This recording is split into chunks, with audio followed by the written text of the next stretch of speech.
Good afternoon. Welcome to this meeting of the Joint Cabinet Committee of Stratford-on-Avon and Warwick District Councils on Wednesday, the 7th of December 2022. I'm Rob Edwards, Principal Committee Services Officer from Warwick District Council.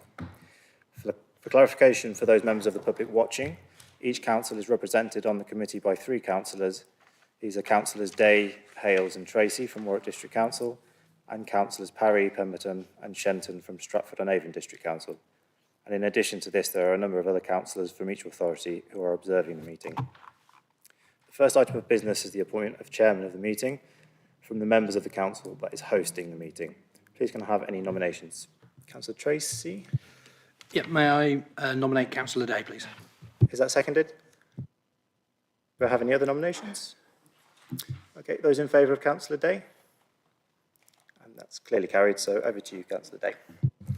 Thank you, Councillor Edwards. I'll try again, not. Thank you, Mr. Edwards. Poor Rob suddenly got the hot seat there. Welcome, everybody, and welcome to members of the public online and with us here in the balcony at the Town Hall in Leamington Spa. So that members of the public watching are aware, as indicated by Mr. Edwards, we also have a number of other councillors observing the meeting.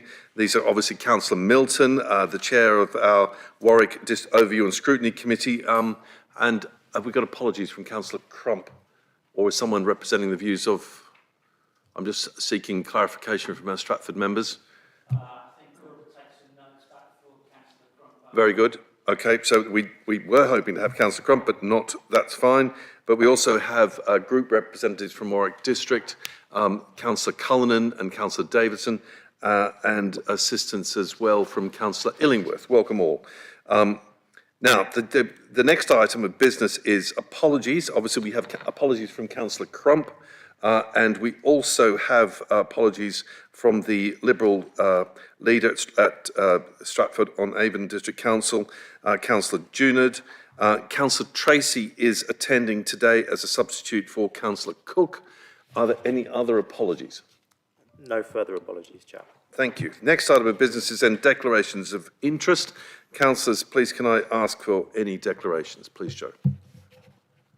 No declarations seen. Super. We're on to item 4. This is confirmation of the minutes of our previous meeting, which was held, meetings I should say, which were held on the 14th of April and on the 10th of March even, and 14th of April 2021, the 10th of March 2022, and the 29th of June 2022. Before I ask for a proposal, I would like to seek agreement that the minutes are numbered sequentially to start from 1 from the start of each municipal year. With that in mind, I'm seeking a proposal. Thank you, Councillor Pemberton, seconded Councillor Hales. Those in favour, please show. Thank you all. Right, the next item is the main item on the agenda, is the South Warwickshire Local Plan Part 1 Issues and Options Consultation. My intention is to seek comments from Scrutiny Committee observers first before providing the opportunity for the committee to speak. I'll then come to the 2 portfolio holders, in this case Councillor Tracy and Councillor Pemberton, to summarise before taking a vote on the item. However, before that, we do have, in fact, a speaker on this item, and I'm used to welcome Councillor Richard Clark from the Beaudesert, Henley and Arden Joint Parish Council. If I may, Councillor Clark, you have 5 minutes to address us. Thank you. Thank you very much. As you say, Chair, I'm a parish councillor in Henley and Beaudesert, and I'm also a retired housing professional, although trying to be retired is probably more accurate. Thank you for allowing me to speak today, and I am addressing the issue of the South Warwickshire Local Plan. The Joint Parish Council has been disappointed so far with the consultation on the plan, and this view has been strengthened by the apparent failure to implement the decision in minute 13 of your 29th of June meeting, which required you to consult with parish councils before commencing the next stage of options consultation. This has not taken place, and as a result, we feel inadequately prepared for the very substantial issues in the forthcoming consultation, including the very, very substantial backup documents that are included. The proposed briefings, which are happening in the next couple of weeks, are a welcome step in the right direction.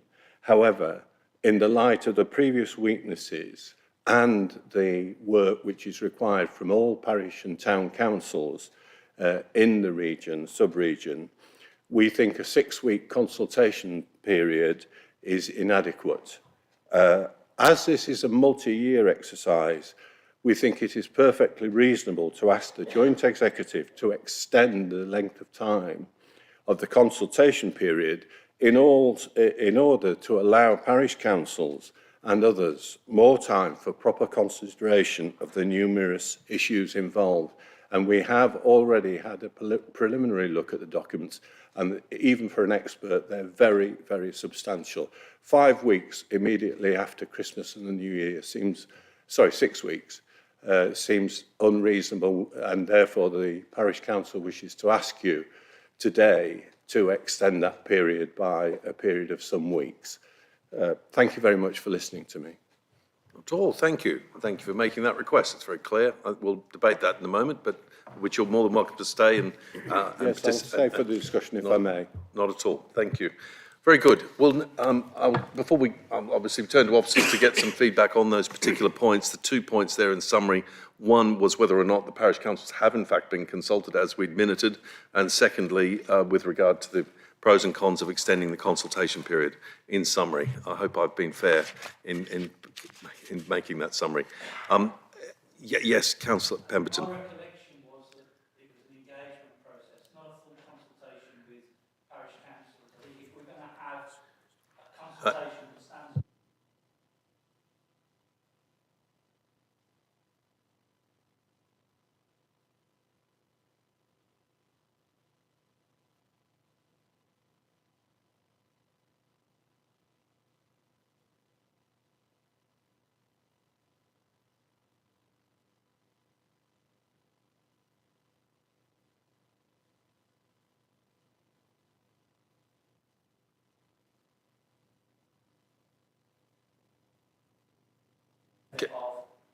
that stands Councillor Pemberton, that's very helpful. We will debate that item in a moment. Could I ask also just remind members, when you're speaking to committee, if you wouldn't mind switching on, you'll get the dreaded red light. That also means the cameras are trained on you, Councillor Pemberton, so you have to behave yourself. Indeed, a voice from the side.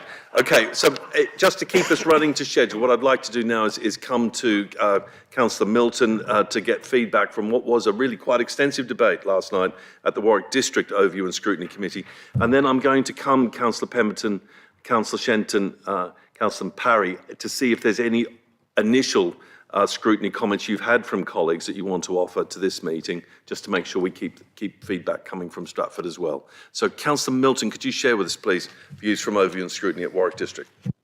Yes, thank you, Chair. And as you say, it was, I think, quite an extensive conversation last night, ably supported by Mr. Clark and others as well. So I think the discussion really and the comments come from the recognition of the importance of this piece of work and this exercise in shaping the district, not just in the next 30 years, but actually well beyond that as well. I think the district we live in now is very much shaped by decisions that were made a long, long time ago, and I think we need to recognise that. So our comments, we had 2 comments and a recommendation. So the first comment, I think we've heard reference to it already, which was actually the way that the reports were published, which was as one block rather than as separate documents, actually created practical problems for members in reviewing and scrutinising the content. Whilst recognising that the report was a technical topic, it's been requested that the report should be better divided and structured to make it easier to manage. To put it in context, this was actually longer than War and Peace in terms of the number of pages, and members of the committee had approximately 7 days in which to digest it. Most of us trying to do it in evenings and weekends. So that's, I think we need to get better at that. Secondly, concerns were raised about the robustness of the process of the sustainability assessment specifically, and therefore the conclusions drawn from this.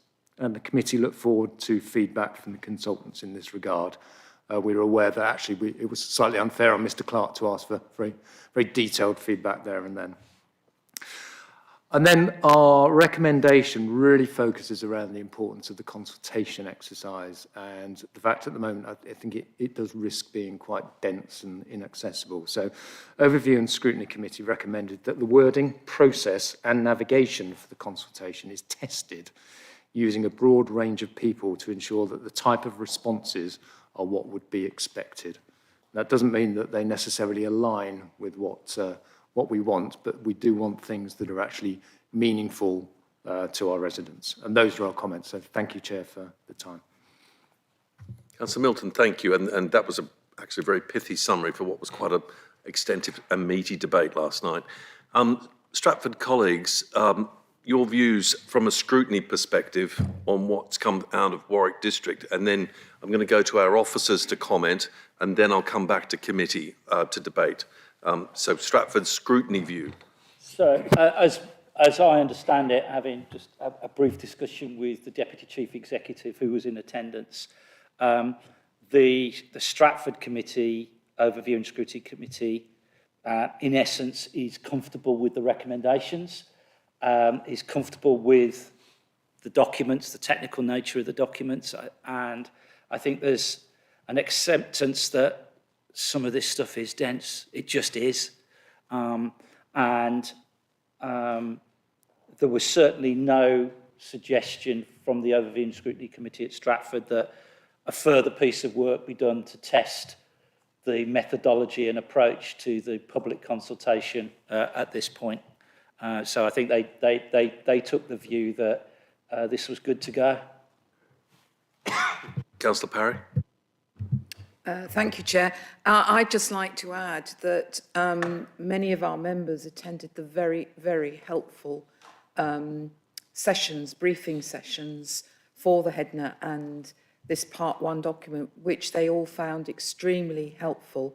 And I'd like to thank our officers at this point for putting those very helpful, comprehensive briefings on board, which helped us all signpost aspects and areas in the document so that we weren't having to read the whole 1,200 plus pages, but we could, dip into various sections that were particularly pertinent to our needs, which we all found extremely helpful. So thank you, John and Phil.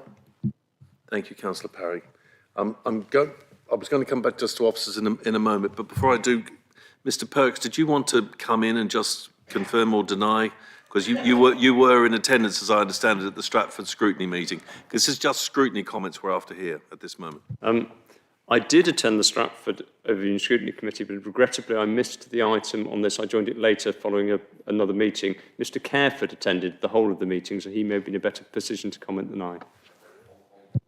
Councillor Shenton, did you want to come in? Thanks, Mr. Perks. My only observation, Chair, was on this was that whilst I accept what Councillor Milton has said, that it's like war, it's bigger than War and Peace.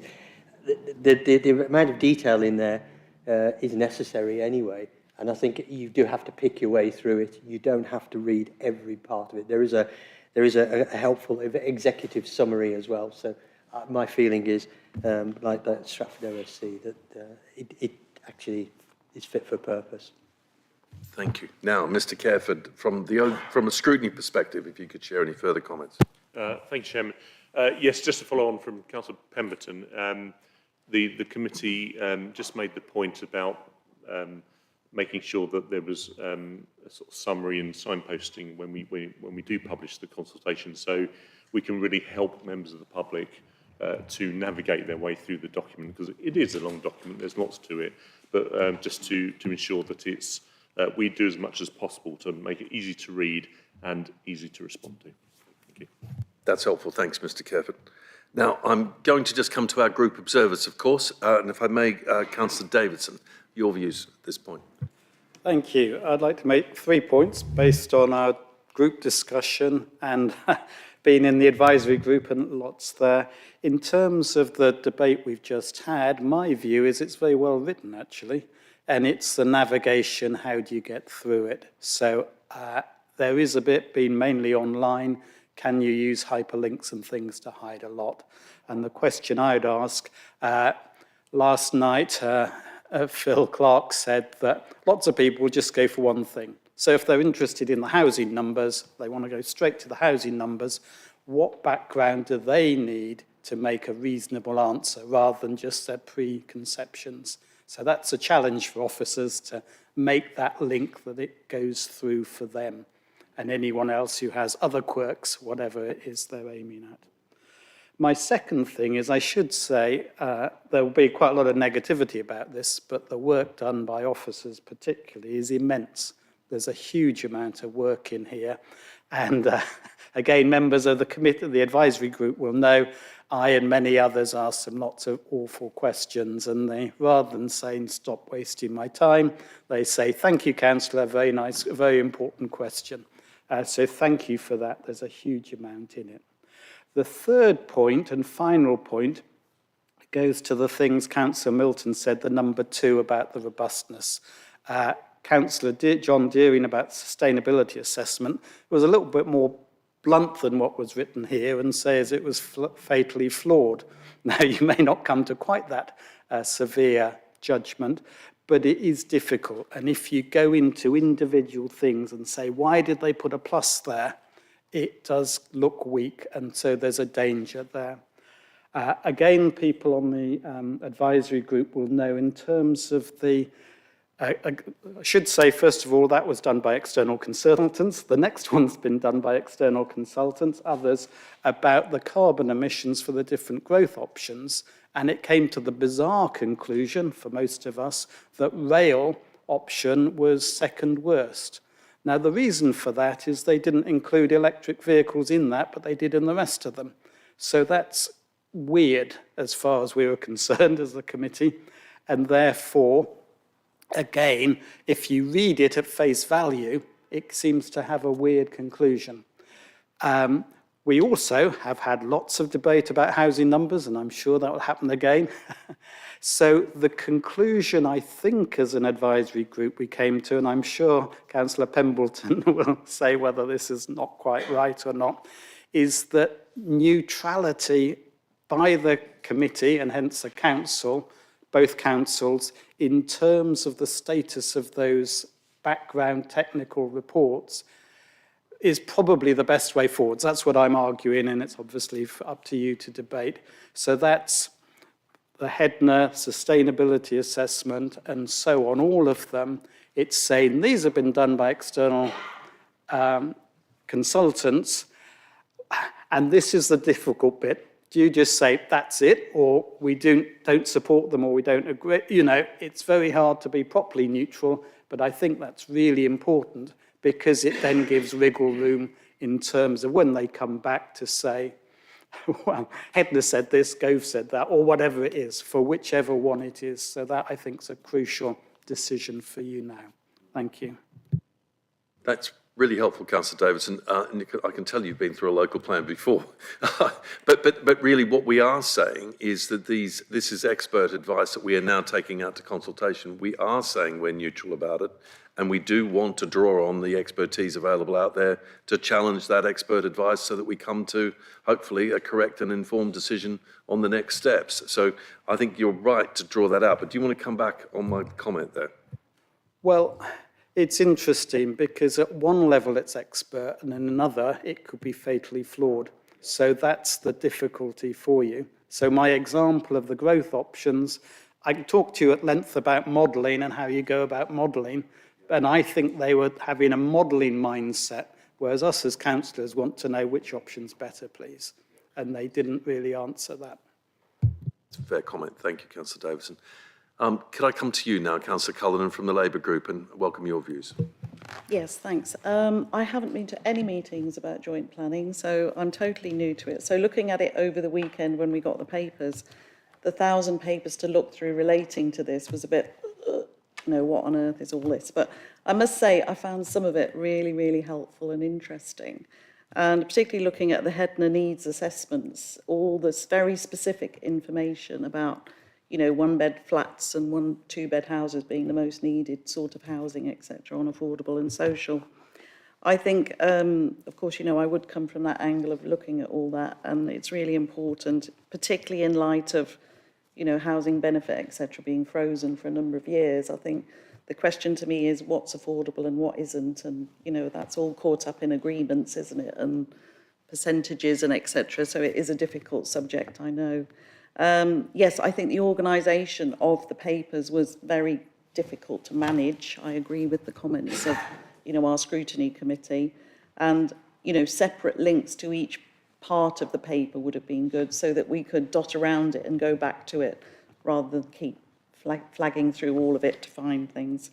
I haven't managed to find it in particular, but I think, you know, we need to keep in mind that developments need active travel management in roads, you know, 20-minute neighbourhoods, all that needs to be at the forefront, and to provide the services that people need as close to them as possible would be good as well. So thank you. Helpful. Thank you very much, Councillor Cullinan. Now, before joint committee debates this, hold your horses, Councillor Pemberton. I'm going to ask our officers, and I'm going to take them through what I've summarised as the sort of leading questions we've had from our public speaker, from our group observers, and from our overview and scrutiny, so they can inform the joint cabinet, and then we'll debate it. Okay?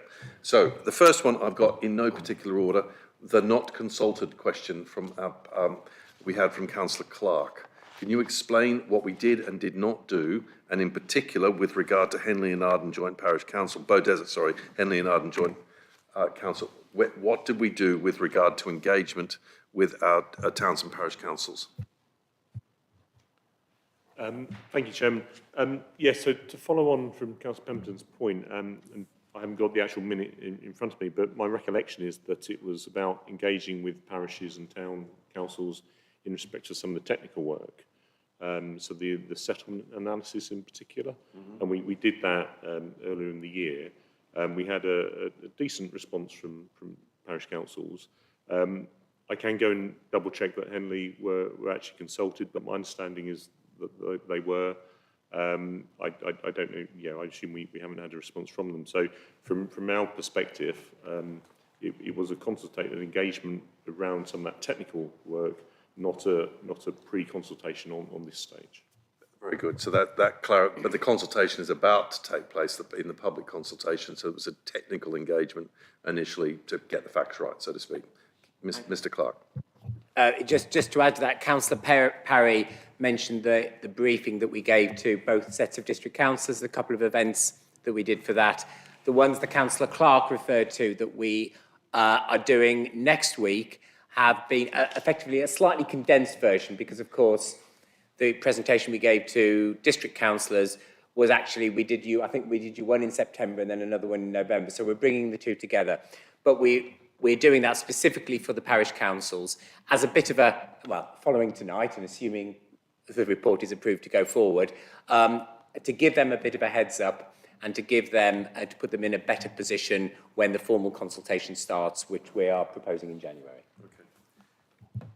So that brings us neatly on to the second point raised by Councillor Clark with regard to the inadequacy, in inverted commas, of the 6-week consultation period, particularly given the time of year. Could either or just comment on how reasonable is that, please? Yeah, 6 weeks is a normal period for consultation for documents like this, as district councils will be aware. I suppose we have to be mindful of two things. One is that we do have to complete any consultation before PERDA, but it was never officers' intention to be able to bring back a report after the public consultation, but before PERDA. There'd be just too much to do. So if members were minded to want to extend the consultation period, having regard to PERDA and any advice we get from the monitoring officer or others, there would be no objections from officers on that. Before we just move on, because there's more questions to you, sorry, Mr. Careford. I suppose just to add that, obviously the reports are in the public domain now, and we never try to rush out to consultation once a decision's been made to do so. So although, yes, there is Christmas in between, we have got this period from, well, I suppose they were published last week, weren't they, from then till the actual consultation starts as well, that parishes can digest what's out there. But as Mr. Clark said, if members want to extend the actual formal consultation, we can look at that as well. It is all a question, I think, as Councillor Milton says, how quickly can you read War and Peace? It might be the other way. I'm going to turn to Chief Executive and Monitoring Officers just for comments on the extent of the consultation period. Andy and I were just at this issue about overlap with PERDA, because PERDA doesn't stop normal council business. It's really just, so if you're at the end of the consultation period, PERDA itself is not necessarily a time limit, because by that stage, you'd just be receiving the comments. You as councillors wouldn't be doing anything with it, because it's going to take probably 2 or 3 War and Pieces to actually probably get through, if I can, and that'll probably be middle of the summer. By the time you get a chance to actually see what's come through, and then how, as councillors, you then wish to reflect upon things and start to kind of reach conclusions and make decisions. So, I mean, probably just for the sake of it, you don't want it running up to election day, but I don't think PERDA is quite the time limit. So if you are minded to give more time to doing it, I think you've probably got it. Thank you. And just for the benefit of the members of the public, PERDA is a period during which there cannot be, if you like, political decisions taken in the lead up to the elections in May. And if I'm correct, the PERDA starts on the 17th of March. Yeah, I'm getting the nod. So just to fill you in what PERDA is and what that means in diary terms. Okay, so I'm just going to continue with the questioning of our officers. You're being patient with me, thank you. The next really are the comments coming out of scrutiny, and particularly if we could go to the first one from Warwick with regard to the way the reports are published. How do we break down War and Peace and enable, if you like, residents to navigate directly to the pieces they're most interested in and so on. What's your views on that? Well, I'll just repeat the comments I made at scrutiny last night. Firstly, to apologise. It's not the most helpful way to present that, and we'll talk to our committee colleagues to make sure that in future the papers are published in a more digestible and easily navigable way. I mean, you'll be aware there's a covering report and I believe about 7 or 8 appendices. So actually those could be shown as separate documents. And I mean, just on the point of navigation, and members of the advisory group will be aware of this, we have been very aware as officers that we are putting detailed reports before them, and they have asked for summary documents to be produced, which is why 2 of the appendices to this report are a non-technical summary of the sustainability appraisal and a summary of the Housing and Economic Development Needs Assessment. And we've also committed that we're going to do a user guide to the issues and options document itself to make it more easy to navigate and for people to find their way through, which I think picks up some of the other comments that have been made. Thank you. And then if I may, to the next point, which was with regard to the robustness, if you like, of the sustainability assessments and the conclusions drawn from them, are we getting feedback from the consultants onto the comments raised by scrutiny? And I think just picking up Councillor Davidson's point, our position in taking it to a public consultation, will it be clearly expressed as being a neutral position? And we're looking forward to hearing views on the validity of those reports. I mean, the sustainability appraisal, firstly, a number of quite detailed technical questions were asked through the scrutiny process, and as I committed to scrutiny last night, we are getting answers from the consultant on that, and those will be shared with members, and I'm assuming put in the public domain as well. The important point to bear in mind about sustainability appraisal is it's an iterative process as the plan moves forward. So there will be another sustainability appraisal for the preferred options and another one for the publication draft. So we will, and the advisory group, as Councillor Davison, who's on the advisory group, knows, have had presentations from the consultants. They will have more chance to ask questions of the consultants, and if there are any flaws, if there are errors, or if there's just the way things are expressed that could be better, we've got plenty of chance to put that right. That's helpful. So we could, in fact, say, as part of this consultation, that this is an iterative process that we are continuing to work on it. We want the technical questions to be put so that can be improved and refined and developed as we go along. Have I summarised that fairly? Thank you, Mr. Clark. Councillor Davidson, does that help? Would you come back, please? That was one of the 3. So the other 2, please. which was on the housing numbers and also the carbon emissions from the different growth options. So it's all of them, really. I mean, it would be really weird to have very separate things for each document that comes out rather than some sort of blanket saying, well, I'm suggesting neutrality. I'm not sure whether Mr. Clark agrees. Yes, please, Mr. Clark.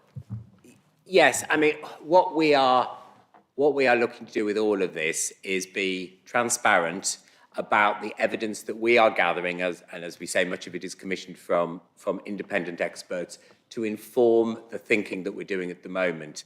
And, you know, I am aware that there are concerns and questions that have been raised around probably all the bits of evidence, and the climate change was a good example. I mean, again, I think the question is, we're not being asked to formally endorse these as the final word, as the right answer to these questions, but I suppose what we are being asked to do is note them as documents that are relevant and helpful as we undertake the current consultation on issues and options. But in terms of helping us define a development strategy, both in terms of the growth numbers for documents like the HEDNA and thinking about the climate change implications with documents like the climate change impact work, we agree with you that there's more work that will need to be done to make sure that those documents are at a point where they're giving both councils the advice that is most helpful. In summary, I think, Mr. Clark's going to correct me if I'm wrong, but I think we say on all three of those points that this is an iterative process. This is presenting the evidence we have received in consultation, and we stand ready to hear further evidence to improve and revisit all three of those areas. It is not the final word, otherwise it wouldn't be a consultation really, just to reassure there. And that is not us advocating the findings of these reports. It is simply putting them in the public domain for consultation. And I will be very interested. As we all know, we have experts in our community who are probably higher paid and higher ranking and got greater degrees of technical proficiency than even consultants that we could afford to employ to help us with this. So I'd welcome their feedback, to be fair, and I'm sure our officers would as well. Very good. Okay, in which case, the third item here was around our overview and scrutiny, recommending that the wording, process and navigation of the consultation is tested using a broad range of people to ensure that the types of responses is what you would expect. In other words, that they can navigate the war and peace, they can actually meaningfully respond, and that those responses are going to be, you know, in a format that will be useful to our team. I would call it piloting, but I don't know. Officers, what's your view, Mr. Clark and Mr. Careford? Excuse me. We're very happy to take those comments on board. Obviously, we have a limited window to get this done, and we have got the small matter of Christmas in the way. Yes, we're very happy to look at that, and there was a lengthier discussion at the Scrutiny Committee last night about different ways that could be done, and a suggestion that some councillors might like to help us pilot the navigability of the documents and helping people to find what they're looking for. We did make the point we have had outside people other than people like John and myself, planners, looking at the documents for readability for plain English, including our media team. So they've already helped, but we're happy to look to see how we can involve others to make that a better process. Thank you, Mr. Clark. That would be helpful. I'm conscious to Councillor Milton. We do have councillors that spend their professional life preparing for these sorts of consultations. That's a resource I'd love to draw on as well to get this right. Very good. Thank you, Mr. Careford, Mr. Clark. I'm going to turn to members of the committee. Councillor Pemberton. Thank you very much, Chair. I've been holding my horses very, very well, I think. First of all, can I just thank Councillor Davison?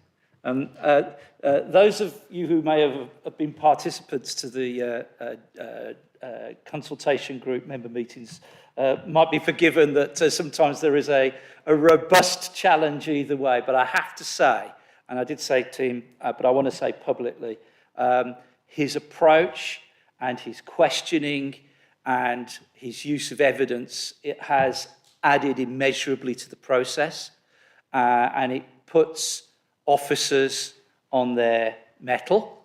makes them, and I know from discussions, particularly with John, that it's not just a case of, yes, councillor will go away. There is absolutely thought and work going into making sure, and particularly your questions around the methodology for the HEDNA. That was what brought that second session with the HEDNA people to the SWLP, with the approach to talk those things through. So I think, and this is partly also to give some comfort to Councillor Milton and your Overview and Scrutiny Committee, that you have a group of senior members who are looking for the right answer, challenging where it's appropriate, asking the difficult questions and getting under the bonnet of this thing. And it's not a case of the officers and myself and you know, as the lead member at Stratford, just pushing this thing through. There is absolutely a really robust process going on here. I think one of the things that might help both Overview and Scrutiny Committees in the future is that when you come to look at the next iteration, and I think Councillor Day as chair, we perhaps should just remind people, plans are always an iterative process. So we probably just need to get that out again. This is not the end. This is the beginning. It's not even the end of the beginning kind of a thing, or whatever the quote was. But I think what might help is, in addition to officers, is if at the next Overview and Scrutiny reviews of these things, is that perhaps there's some member representation from the Joint Scrutiny Group. Because one of the challenges for scrutiny members, and the Labour member over there, Councillor Cullerman, said, particularly if you've come to it new, you've got War and Peace. Now, some of us have been living and breathing this thing.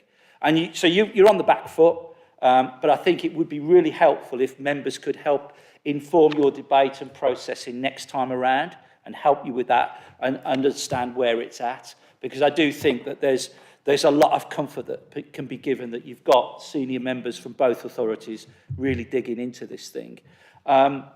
Councillor Davison was absolutely right. Some people might say it's sort of fatally flawed, but it depends on the perspective that you approach it from, whether it's a modelling or a real world perspective.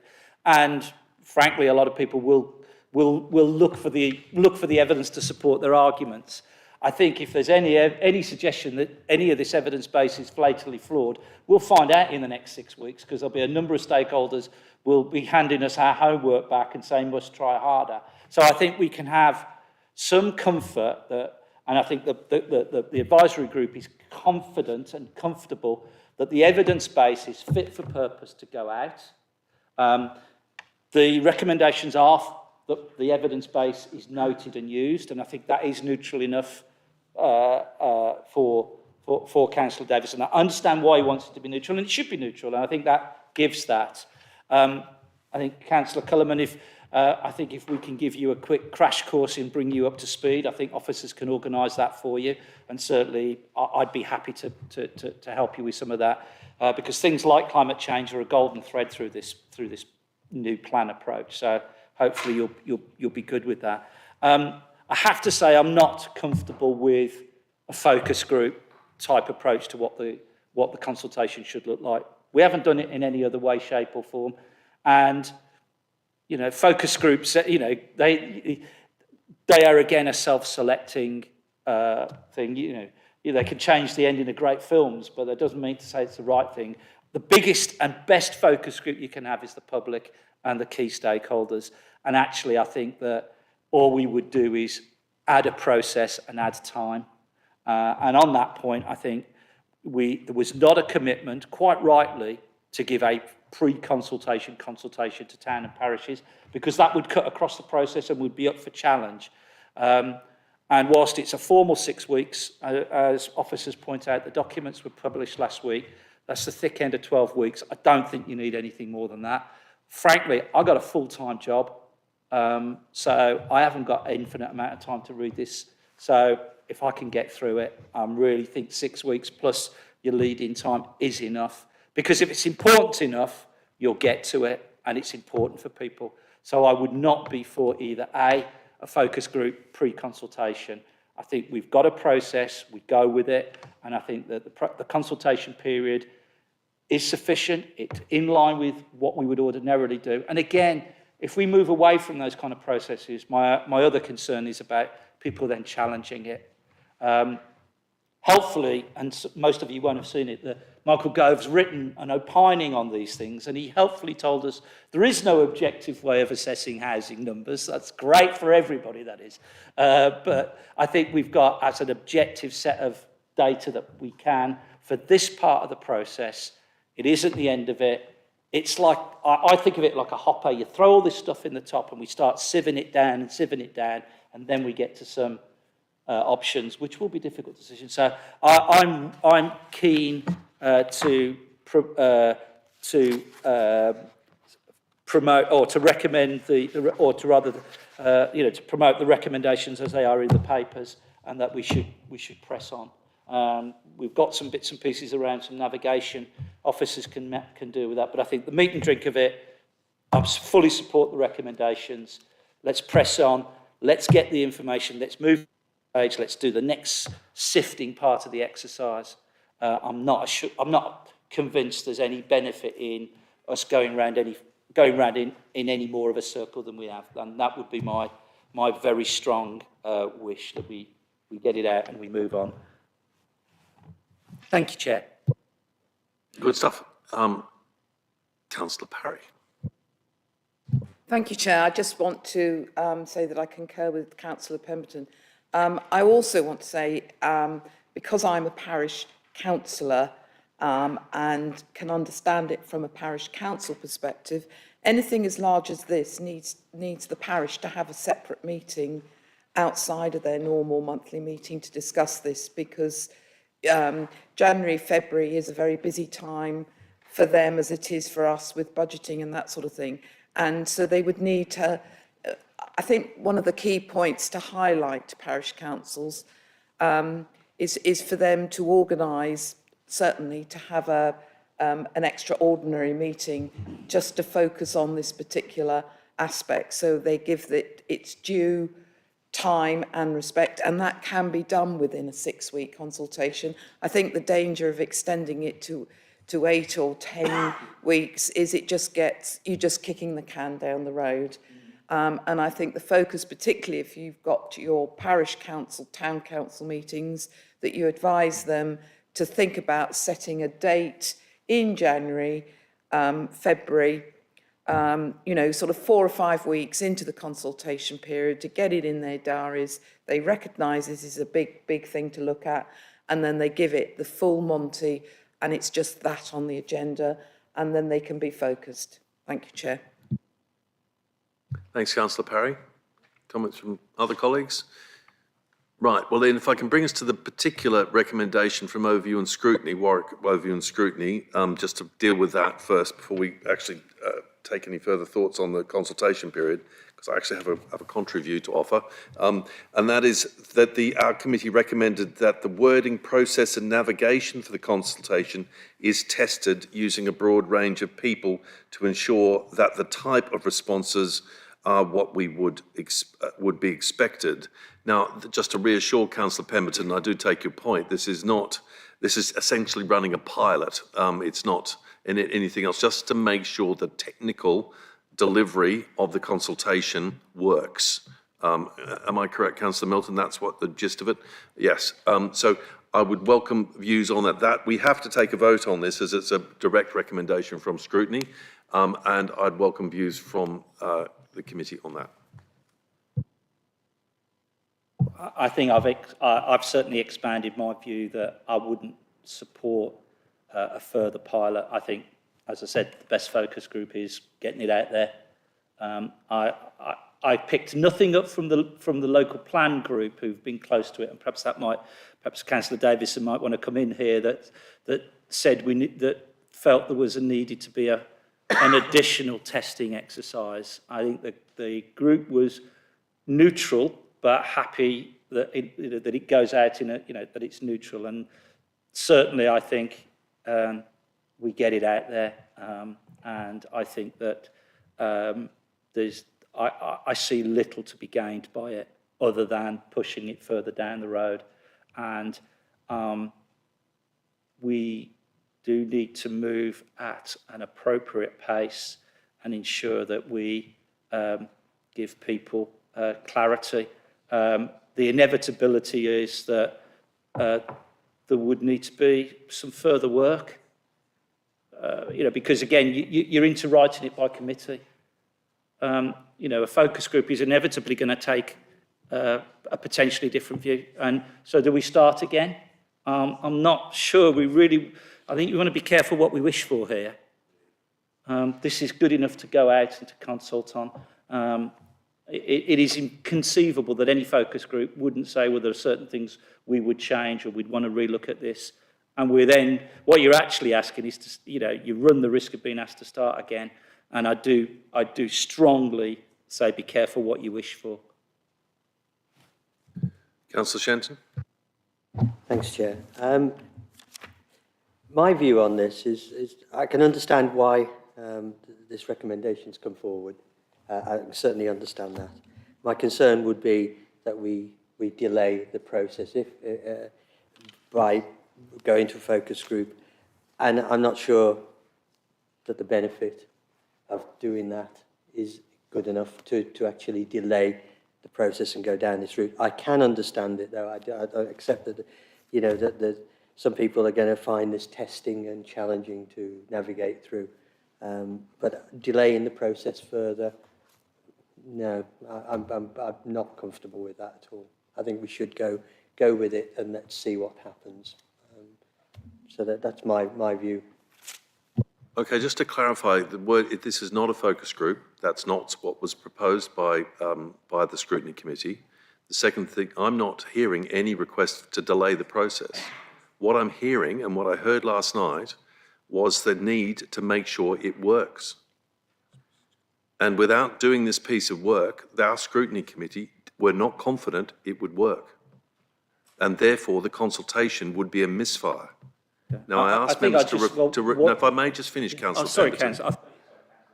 Because I attended the scrutiny last night because I felt this was a terribly important matter. This consultation has to work. We do value and want to hear what our residents and stakeholders have to say. And scrutiny last night, I'm going to come to Councillor Milton just to confirm if I have got this correct or not, were anxious that as presented, particularly the War and Peace format that members have had to consider, it would not work. Now, there is no proposal to delay it, no proposal to run a focus group, simply a pilot to make sure, that could be within councillors and relevant stakeholders, up to our officers to resolve that, to make sure it works. Now, have I got that correct or not, Councillor Milton? Yes, Chair, you have. May I add just a couple more comments, just to illustrate that. I've listened to the debate quite interestingly, and I think, as you've pointed out, this isn't about a focus group. Neither is it about changing the substance of what is being put out to consultation. It is about the methodology. And what's really important is that actually, as residents and people contribute to this, that they feel that they can be engaged, they can contribute, and therefore they feel some level of ownership for the outcome that comes from it. And I think actually one of the ironic benefits of actually having scrutiny see this in the format that we saw it means that actually we're coming at it fresh, we're coming at it cold, without the benefit of having worked on it for several weeks. And I acknowledge that there's been an extremely robust process on this. But as I have to remind a lot of my clients in my day job, their customers do not spend a lot of time thinking about the products that they are trying to sell them. Neither do our residents spend a lot of time thinking about planning and the local plan process. So we need to find a format that will actually be accessible to them. And that was the ask from the committee. Thank you, Chair. Thank you, Councillor Milton. I'm just going to get advice from our officers now to reassure, and I take your points, Councillor Shenton and Pemberton. But Mr. Clark, could you comment, please? Yeah, just a thought reflecting on the comments. Of course, I know this is not what was being proposed, but if you get a focus group, you get a whole load of people together to look at it. And actually, what people will be doing is they'll be sitting down on their own to read it. So actually, as Councillor Milton said, the way the Scrutiny Committee looked at it is probably a more accurate reflection of how people, the wider public, will look at it. I mean, as a suggestion, the document that is Appendix 5 to these committee papers is being produced in a more better designed format, just like we did with the scoping document. So that of itself will hopefully make, there'll be pictures and the diagrams will be better presented and it will be easier to read. But as I say, alongside that, we're doing a user guide, which again, will probably have hyperlinks and things to make that easy. So, and that is in development now. So what we could quite easily do is send that round to a few councillors, maybe even within the next few days, get any feedback from them, and then, we need to talk to the team about how quickly we can do this, but if there's councillors that would be prepared to help us with this, we could do that, and then reflect on any feedback, and maybe, advised by the portfolio holders, make any changes to the way that we present the navigation of the document. Thank you, Mr. Clark. I saw a nod from Councillor Milton, so I think you'll get volunteers from our side. Councillor Pemberton. Thank you, and thank you for the clarity. As I say, I just had, the way I was hearing it, I just had concerns that, nature abhors a vacuum, and we've started a process, and if we stop it, we create a vacuum, and that creates uncertainty for our residents. I think perhaps what might be helpful might be, if we could do something with a group, and I don't think it should be members of the SLP. I think the portfolio holders can sort of, receive it, so to speak. But I think perhaps if the chair and vice chair of the two scrutiny committees at each authority, that's 4 people, could be engaged with officers. I'm just thinking about the practicalities, whether you could get both overview and scrutiny committees together, even by a circular email. I don't know whether a smaller group, and perhaps it's got the feeling of chair and vice chair of both, to act and to take that on. And I think because it didn't come up at Stratford, but I think it has to engage the Stratford OSC membership as well. Maybe that sort of, over the next sort of 2 weeks in the run-up to when we all wrap up, that, we could get that piece of work done, and whether Councillor Milton feels that's a practical way to move forward. Councillor Milton. Thank you, Chair. Yes, I think that would be good. I think the idea of actually doing it as allowing people to look at it individually rather than try to do some sort of group is a better way of doing it. I think, I'd be open to a few members being invited to do it. I'd also have to appoint a vice chair for overview and scrutiny as well, because we don't have one. But sure, we can overcome that problem. Councillor Milton, thank you. Thanks, Councillor Pemberton. Councillor Shenton. On the basis of that, I'm more comfortable because there is no, my reason for concern was all about whether we delayed the process, and I'm therefore happy with the suggestion. Thank you very much. Councillor Parry?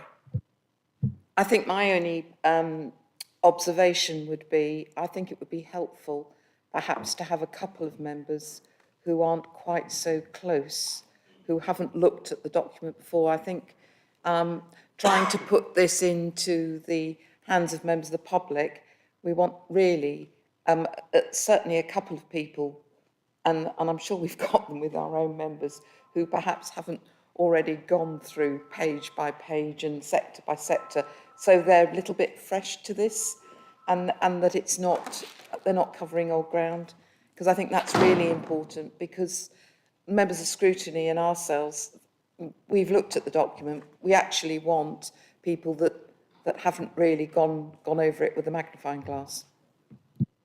That's very, based on, I'm sure, on good experience there, Councillor Parry. Thank you. I think officers have noted those comments. Thank you, members. Any other comments? I'd like us to, if I may, then just to vote on this recommendation from Warwick's Overview and Scrutiny Committee, as set out, I believe. Shall I read it? Do we all have it?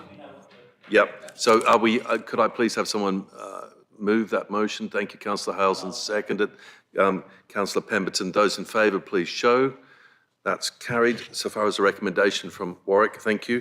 And then I'd like us now just to, before we actually take on this, the actual vote on this item, I'd like us just to debate the question of the length of the consultation, remembering how important it is, and the points have been well made, not wishing to procrastinate and delay things unduly. And like Councillor Parry, I did have 12 years as a parish councillor, so I do get, and there are people that do go away over the Christmas period, unsurprisingly, particularly to foreign countries south that are a lot warmer where they barbecue. And consequently, that 6 weeks would have presented me with quite a problem as a parish councillor. Are you suggesting people don't work on Christmas Day, Chair? Quite. So I'm posing the question, what would be lost in extending by 2 weeks, let's say, to make it 8 rather than 6? What would be lost if we did this? Councillor Chair, Hales. I can live with 8 weeks. Fab. Councillor Hales. I was just going to say, I mean, I have said that the public speaker, I thought, spoke incredibly eloquently and in terms of the challenge. And it's probably a question for officers. If we're saying, to go to 8 weeks, is there a delay in the process if we go to 10 weeks or 12 weeks?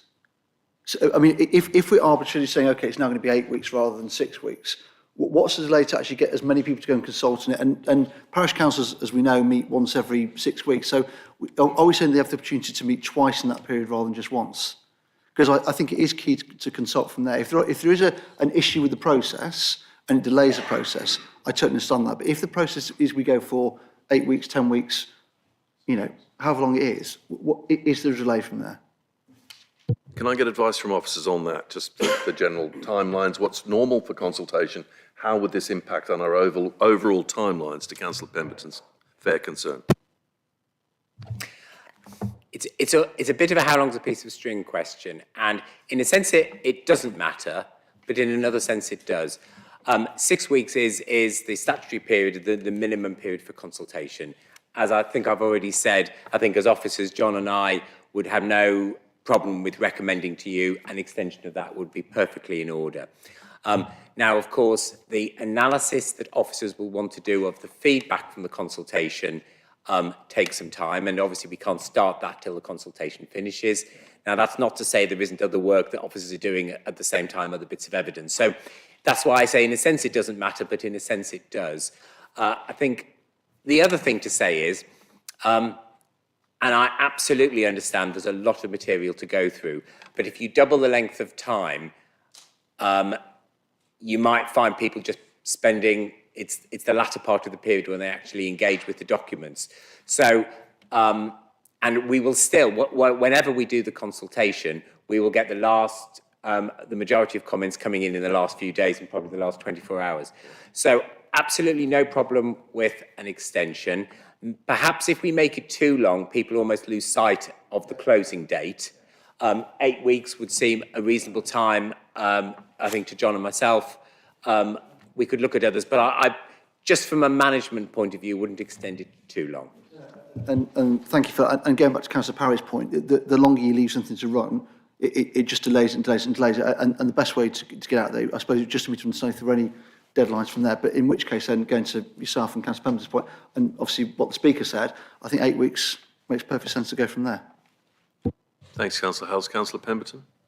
If you are minded to propose 8 weeks, I'm minded to second that.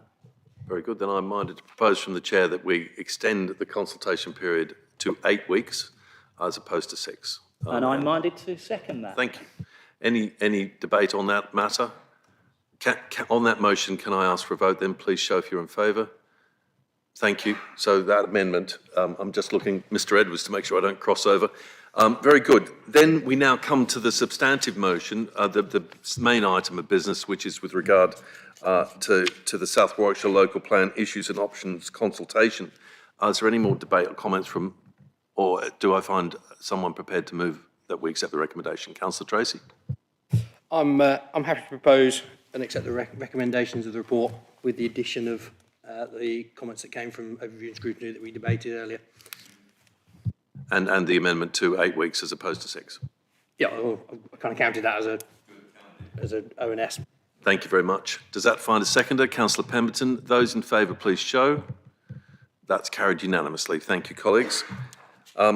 Therefore, move us on to the next item on the agenda, which is urgent business, for which I understand there is none, thankfully. Therefore, as all the items on the agenda have now been considered, I therefore declare this meeting closed. Thank you.